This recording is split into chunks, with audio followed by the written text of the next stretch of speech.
Stars and Stripes show is brought to you by the U.S. Embassy. Scabs FM Power to Engage Your World. On this Pink Friday, we are focusing on breast cancer awareness, which is a very critical issue that impacts a lot of countless individuals and lives and families. It's also very fitting to mention that, October has been chosen as a month to raise awareness on breast cancer. Absolutely. In line with that's the month that's been chosen. And of course, we did say that it's Pink Friday. We are wearing pink in order to show solidarity to those who are still fighting, to those who are yet to fight, unfortunately, and just also to raise awareness. And if you are not aware, breast cancer, it is one of the most common cancers amongst women worldwide. Swift. So what we're going to do throughout the show, I'm going to take a different posture towards the subject. And of course, I'm going to be taking and outlining several reasons why men need to understand this. So reason number one, risk of breast cancer. Although breast cancer is more common in women, men can also develop the disease. While the risk is significantly lower for men, it is not necessarily that you are out of the woods. Being aware of breast cancer in men men being aware of breast cancer can help to understand the signs and the symptoms leading to early detection. And remember, we do have sisters, we do have daughters, okay? And of course, early detection is the name of the game. Like women, early detection of breast cancer significantly improves the chances of successful treatment and survival in both men and women. So men who are aware of breast cancer can or are able to monitor their breasts for any changes such as lumps, nipple discharge, skin changes, swelling, and seek medical attention. We need to have these conversations. These are very important conversations. And of course, we begin with our first guest, who's no stranger to this here show. We're going to be talking to Ray Ronald Wandira, who is the CDC Voluntary Medical Male Circumcision Activity Manager. Who'll just be able to shed some light when it comes to breast cancer awareness, the impact, and as well as, what can be done in order to combat this. Hi, how are you? I'm good. How are you? Welcome back to the show. Thank you. Before we start, you did notice that Dr. Ron is like a Dr. Dre fan, right? Yes. You did see that. Yeah, he was bopping. You did see that. I'm just putting out there. He did. And it's so exciting to see you. You're wearing pink. You're wearing your pink ribbon. Welcome to the show. Yeah, thank you so much. Let's get straight to it. I think we should never assume people know what breast cancer is. I think we often assume, no, people know, they must know these things. What exactly is breast cancer from your experience? How would you explain it to somebody? Yeah, thank you so much. I'm honored to be hosted again. It turns out like Gabs FM is getting to be home. That's what we love to hear. Thank you. Yeah, we are here again to discuss, and we are here to talk about breast cancer. Breast cancer is abnormal growth which originates from the tissues of the breast. Okay. Yeah, you know that there are tissue which constitute the breast. We have what they call the glands, which secrete the milk. We have what called the ducts, which really allows the milk flow. Yes. And then we have the connective tissue, which usually constitute or contribute to the integrity of the breast.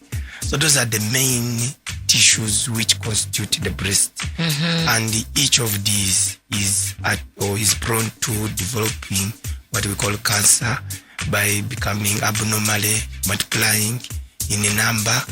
And that's how we really come up to talk about the breast cancer.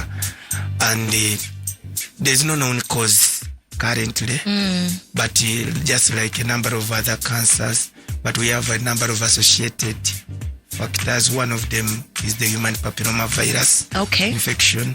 Then we talked about this priorly, where we were talking about cervical cancer. So that is one of the association which has been now documented to be associated with breast cancer. And the reason why I talk about that is where we are talking about HPV vaccination programs running currently. Botswana being one of the countries which did a very big transformation in upscaling HPV vaccination in all schools. Yes. Where we have now a good coverage of younger girls getting vaccinated with HPV. So that's basically more of a brief or simple understanding of what breast cancer is. Thank you. Wow, thank you so much for that information, Dr. Ron. Let's talk about first symptoms. Are there first symptoms that people can look out for when dealing with breast cancer? Yeah, so one thing I need to emphasize that a number of time breast cancer is asymptomatic. So you'll find that, and which is why we need to really emphasize the routine screening. Because a number of times you find that it may develop the small lumps which are not easily palpable, which cannot easily be picked up, and therefore we need to be very vigilant in knowing, doing what we call the routine breast examination, which is usually done at home by the women. So we will be talking more details down there, as we shall be proceeding. So a number of times they are symptomatic. And then what happens is that shortly after we find that there are these lumps which come or which develop in the breast, and they are painless. Usually they originate from the breast. Now, if are not attended to, that is when they start to spread to the nearby parts of the body, the closest being the armpit. So that's why now you start getting some of these lumps developing in the armpit. So now the spreading is going on. And then without attention to the changes in the breast, that's when you start now realizing thickening and or swelling of the breast. Because now what will be happening is that these lumps and the masses which are developing are starting to block the fluid flow in the breast, and that's where you are now starting observing the breast starting to swell. And then later on, that's when now symptoms starts to come in, where you start talking about breast pain or complaining of heaviness. And then you start getting the irritation, and then there's what we call dimpling. So this is when you realize that the breast develops a texture near to what the texture of an orange, what we call deep rouge. So that is now when the breast, now the cancer is growing. And then you'll be observing the nipple changes. Can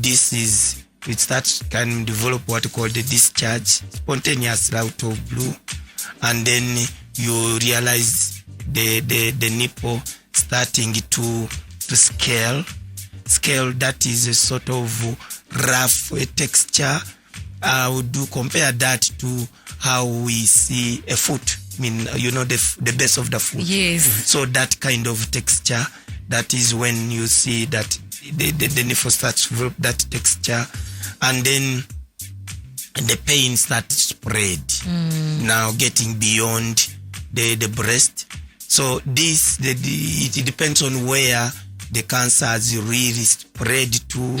So the pain can go in terms of to the chest, where you are getting now into the deeper part of the chest, or if it is affecting the arm because of that blockage, then you start seeing arm pain. So it depends on where the spread is occurring. But now that is with the advancement and the progress. So one thing I needed to first emphasize there is a number of time is asymptomatic.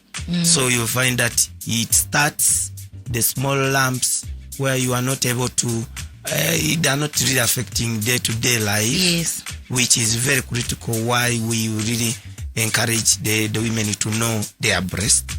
We always talk about them going before the mirror and looking how the breast look like, what we call breast awareness. So you should know how your breasts look like. When you know how your breasts look like, when they're normal, when the changes occur, you can see the differences. Okay. Doc, let me ask you this question. And of course, you did touch on the risk factors. However, how prevalent is breast cancer within country? Maybe let's look at from that statistical point of view. And what's the survival rate of breast cancer in Botswana? Allow me to give you a double-barreled question. And to add on to that, I'd also like you to speak to the context of the importance of men, even from the context of being fathers to the girl child, being married to our female spouses, and understanding some of these issues related to breast cancer.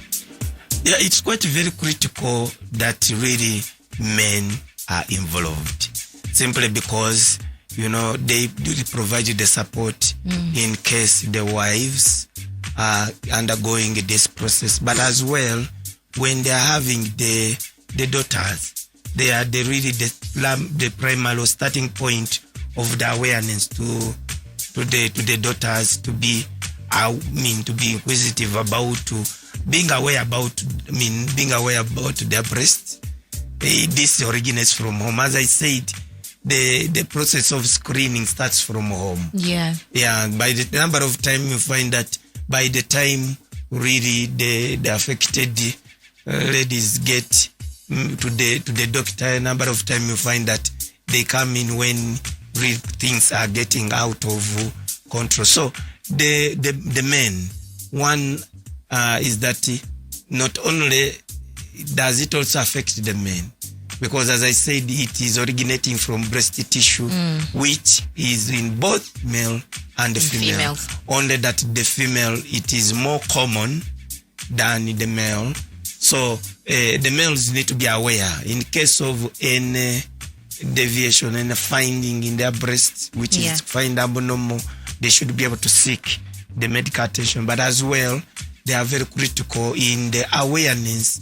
We are talking about awareness in preventing breast cancer. Yes. So we need to manage this in as early as possible, because the earlier it is picked, the better the prognosis or the chances of survival from the breast cancer. Thank you so much for that, Doc. I think another question, what interventions has the embassy made in order to fight against breast cancer in Botswana?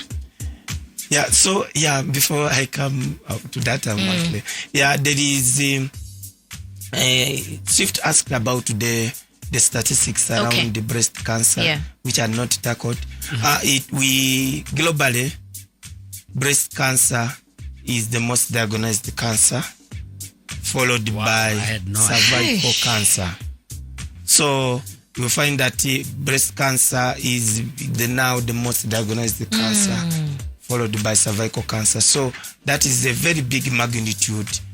In Botswana, breast cancer is the second most common. Oh, okay. Breast cancer. So you find that the most is cervical cancer, but breast cancer follows that. And in that also in terms of mortality, that's how the trend follows. So this is why it is very, very, very critical that we talk about it, so that we can really deduce onto the frequency of mortality or the prevalence, or which is associated with the occurrence. Yes.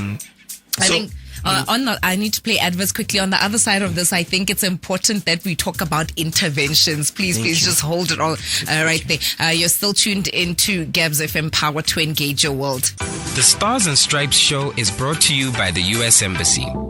It's Gabs FM, Power to Engage Your World. Welcome back to the Stars and Stripes radio show, where we speak on the bilateral relationship between America and Botswana, a joint collaboration between the U.S. Embassy in Botswana and Gabs FM. Today's discussion is based on it being Pink Friday. We're talking about breast cancer awareness. And of course, before we went to the ad break, Dr. Ronald Wandira, who's the CDC Voluntary Medical Male Circumcision Activity activity manager, was about to give us a little bit of information. But before we do that, Swift has data. Another data drop. You know what I'm saying? Genetic factors. Some individuals have genetic mutations, right? Such as mutations in the BRCA1 or the BRCA2 genes. Doc, is that confirmed? Yes, please. Okay, at least I know you have to make sure that you're credible. Which predisposes them to breast cancer. Men who carry these gene mutations have an increased risk of developing breast cancer. And I suggest that we all go and see, somebody or a medical profession to understand some of these things. And of course, point number 5 is support for loved ones. Men's awareness of breast cancer is also important to support their partners, their family members, or friends who may be affected by the disease. Understanding the challenges, treatment options, and available resources can help men provide the right and correct emotional support and to be proactive in the caregiving process. Definitely love it. Doc, we were still waiting to hear about certain interventions that the embassy has made to fight against breast cancer in Botswana. Yeah, thank you so much. The number of interventions which are on the ground to provide the medical care and then the social psychological support, and we are here with some of our colleagues who are providing that care, because it goes beyond the providing the screening and the treatment, what we call the biomedical intervention, but the social psychological support, because it is a very long journey which those who are diagnosed with breast cancer undergo, not only in terms of the treatment modalities which are available at hand currently, which we probably might be talking about, which include the surgical interventions, which is to do with the removal of the cancer tissue. If it picked on early, the surgical intervention really number of time is suffix, but when it is advanced, that's when you get into the modalities of the chemotherapy and then what we call the radiotherapy to destroy the cancerous tissue which could have spread to other parts of the body. So after that, that process of treatment is always a very long period of time, which is associated with a number of psychological torture which people undergo, because it results in, this is a tissue development, tissue destroying process. So it is a generalized body which is involved in that process. So what happens is that that's where you find people coming up with the lost hair. You find that there is always a severe body malfunction. So that process which they're undergoing, there is a lot of need for psychosocial support, which my colleague will be talking about. So this is where the collaboration is really coming. So in the support, you find that we do have the medical support, but the psychosocial support, which is very critical, is what's through this collaboration, which my colleague will be talking about. Definitely, and I think you've preempted. Your colleague has been waiting, revving, ready to go. The Queen O. The Queen O. We're going to be joining in the conversation. Onika Lukuntan, who's from Journey of Hope, and she's the public relations officer. By the way, we've literally been able to see over the past few years the work that Journey of Hope has been pushing and doing. Hi, Onika. How are you? Hello, I'm happy to be here. Oh, we're happy to have you. I have to tell you something. You do know you've got a radio voice, right? I've been told that. Yeah, no, I'm just telling you. I don't know what that means, but him saying that is 1 + 1 equals to 2. You'll do with that information what you'd like to do with that information. Welcome to the show. We're so excited to have you here. I think you stepped into the studio and your energy was so infectious. And I think off air we were saying, you've got good vibes. So thank you for bringing in your good vibes. And this is, we're talking about breast cancer awareness, and this is a lot of the work that Journey of Hope seems to be doing. Let's just quickly touch on, Journey of Hope. What do you guys do? What's your mandate and what is your why? Okay. So Journey of Hope Botswana is a non-profit organization that is focused on creating breast cancer awareness. The NGO started in 2009. And even though our mandate is focused on pushing early detection, we found that as the years have progressed, we've had to massage what that means, given the changing landscape that we see in terms of what happens with breast cancer. In 2009, when Journey of Hope started, it was started by a group of friends who came together to fundraise for a friend who's a non-Botswana friend who couldn't afford treatment. And then after the fundraising exercise happened, because it is treatment there, breast cancer is actually quite expensive. You're looking at like over 200,000 per person, 200,000 pula per person just to go through that treatment process. And then one of the ladies like, well, here we are, we fundraise for a friend, but how much do we really know about breast cancer? Yeah. So they went and got checked routinely. And one of them discovered through that routine check that she had breast cancer. And I think this goes back to what the doctor was saying, to say most of the time when it comes to breast cancer, it's asymptomatic. So there's no pain, there's nothing like that's really changed that you look at that says, oh my word, it's breast cancer, unless the disease is already starting to spread and metastasize. So that's how it started. And back then when we were talking as Journey of Hope Botswana in terms of awareness, we were talking mostly to women over the age of 40, because the older you get, the higher the chances of getting breast cancer. You'll find that in Botswana, a lot of the cases that are back then especially, but still now, women in their 50s and higher, after menopause, there's an increase in the number of people who get breast cancer. So we were talking mostly to women 40 and above to say, get checked.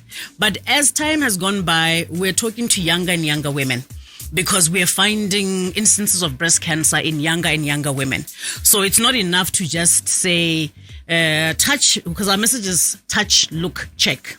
And we're saying it's not just enough for us to teach you how to do a self breast examination, which we all must be doing at home once a month, every month. Check yourself. Once a month? Every month. Okay. Yes. Okay. And once you get into the habit, you check yourself every day.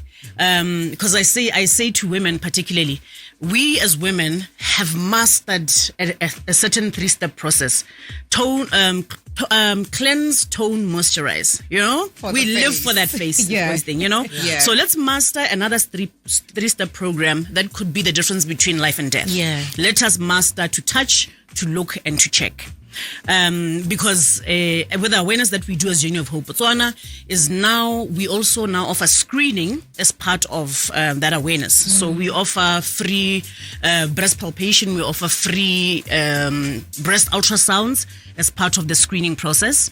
And because we've helped so many, mostly women, to know their signs, to get checked early, to start treatment early, we now have a database, if I may say, of women who are now saying, you helped us on this journey, now let us help others on that journey. So it offers that psychosocial support that the doctor was speaking to. And I don't think it's by mistake that this month, which is Breast Cancer Awareness Month, is also Mental Health Awareness Month. Because those are things that are very much aligned. We talk to women, we talk about breast cancer, we talk about, this month we're thinking about those who have fought or those who have lost their lives, but what is the impact on those who are currently diagnosed, Yeah. currently fighting the disease? What is the impact on, Swift was talking about the men. Yeah. What is the impact on my husband, my partner, my brother? What is the impact on the children? family. What is the impact on the caregiver who now gets drawn into this role that they didn't really ask for? So there's a lot of things that we do as Journey of Hope to raise awareness about breast cancer, over and above saying these are the signs of breast cancer, get checked. Can I ask you a question? Often times enough we have these conversations and we tend to forget, or we need to have them in two parts, from the urban community and the rural community. Indeed. How are we doing in line with, tackling issues associated to breast cancer? Because, whether we like it or not, we have to have these conversations in terms of our framework. How robust is it? Absolutely. And I do know that you guys have done nationwide tours in line with breast cancer. But from your vantage point as a foot soldier on the ground, what have you seen from that context? Okay. I'd like to answer that question both from the urban and rural. Oh, yes, great. Because it offers a nice context. Because you're right. Depending on where we are, the response is very different. Yeah. You'll find that in urban areas, when we're talking about breast cancer and talking about what happens with the breast, that part of the treatment involves removal of the breast, that kind of thing, we tend to look at it more from a vanity point of view. My femininity is all around my breast. So how am I going to live with one breast? In some instances, you actually have to remove both the breasts, depending on the type of breast cancer you have. So what does that mean for my vanity? What does that mean? Am I still going to have my partner? That kind of thing. And then when we go rural, there are definitely overlaps, because we find that both urban and rural, we still have the challenge of men not knowing that breast cancer affects them. So we do quite a lot of awareness in the rural areas as well, where we teach, we encourage men to sit there with women when we teach about breast cancer. And we're actually finding that in rural areas, men are more receptive to sit through this and actually come and have their breasts checked. Wow. Which is something that we hadn't thought would be happening. That's interesting.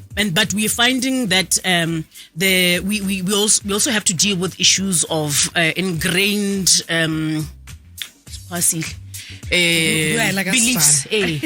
So some still, we'll sit there, we'll talk, and then after they're like, okay, you've done what you came to do, but now we believe in our traditional medicine or this thing. So we're gonna go through it either through church or through traditional healers, and that's how we're going to deal with the disease. So we do have those kind of perceptions around the disease. But what I must speak to, both urban and rural, that we are seeing an increase in, particularly in the areas where we've had a presence,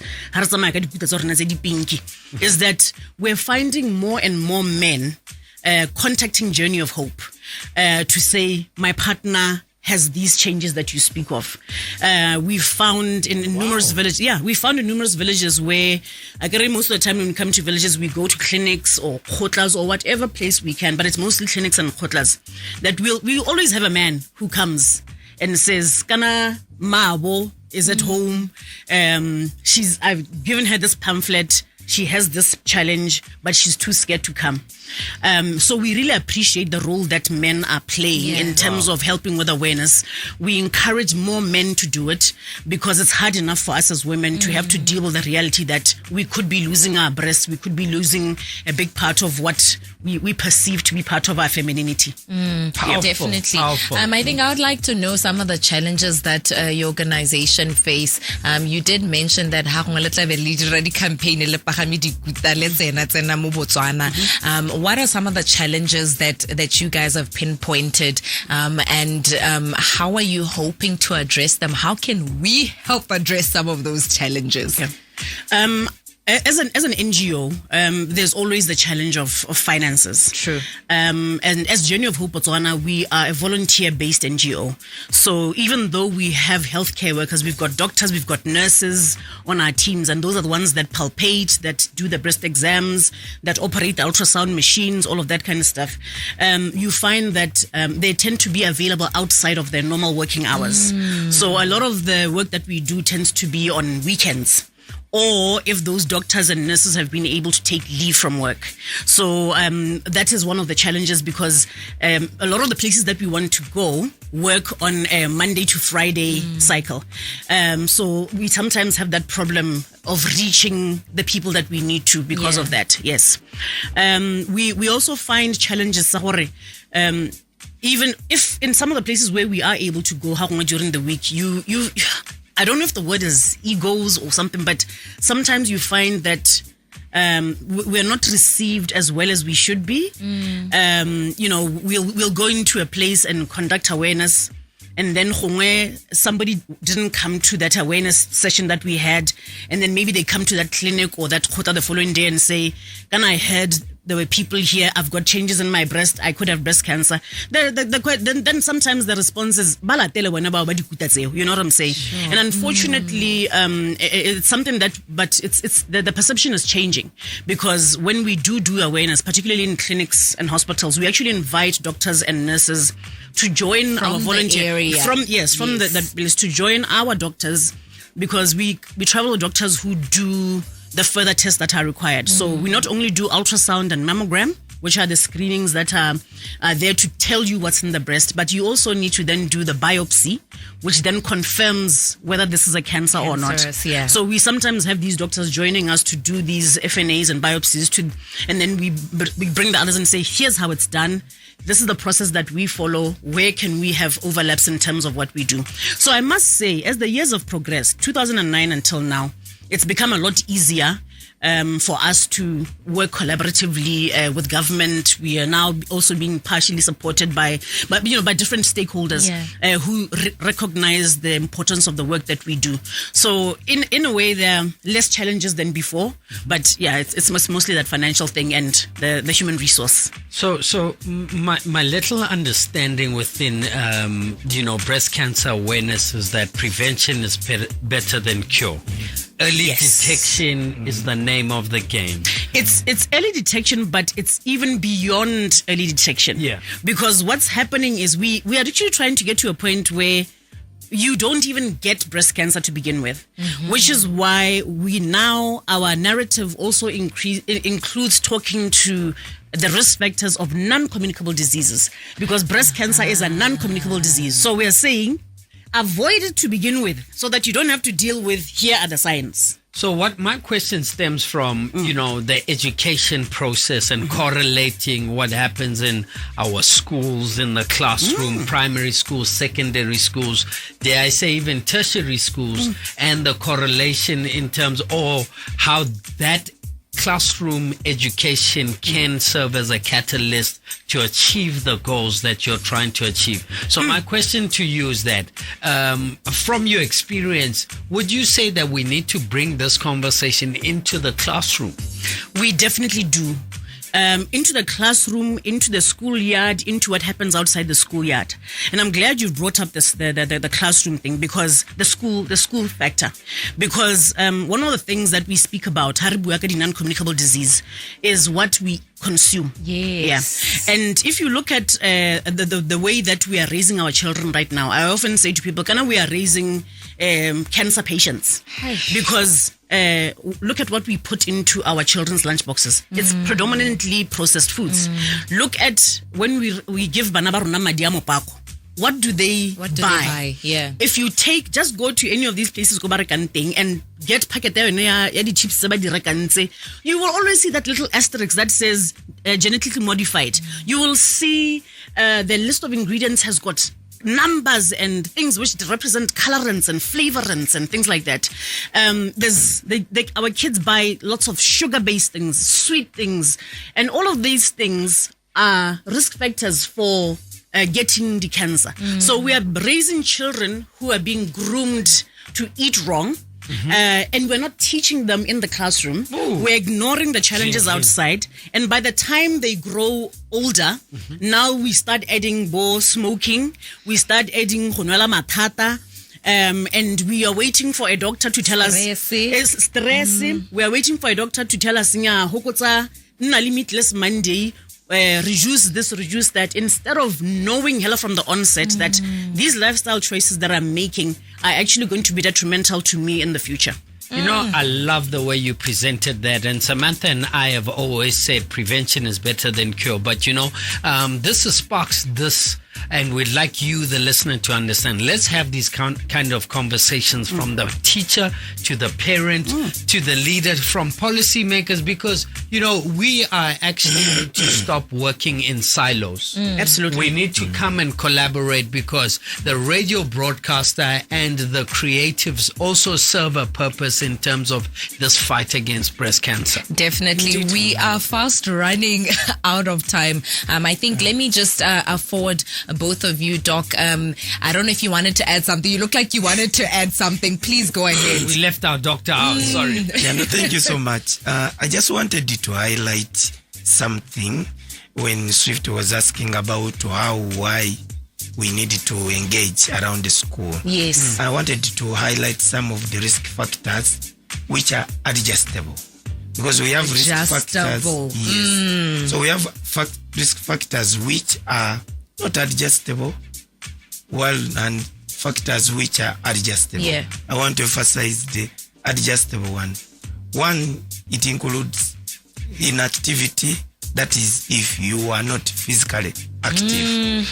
These are things which we instill in children at school. Overweight or obesity, that is a risk factor to breast cancer. And then there are other factors which you call hormonal replacement. When you're exposing, we know that estrogen and progesterone, these are some of factors which predisposes somebody to breast cancer. And then obviously there is also reproductive history. There is an emphasis here where I say when the first pregnancy is after 30 years, that is a risk factor to breast cancer. And then there is also the history of alcohol and smoking.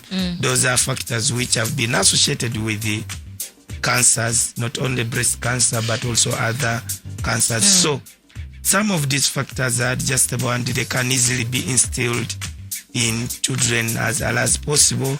And also there can be modifications among the adults as a way of reducing the risk of getting breast cancer. Thank you. Thank you so much for that. Onika, I think let me afford you this time to give us your last words, as well as if people are looking to collaborate and partner with Journey of Hope Botswana, contact details and how we can go about with that. Thank you for that. I think my last word goes to, Breast Cancer Awareness Month ends next week. And very soon we're going to stop wearing pink and having Pink Fridays. Pink Friday is great, but what is important is lifestyle adjustment. There's no point in you wearing pink and then going out and smoking, drinking excessively, not exercising. So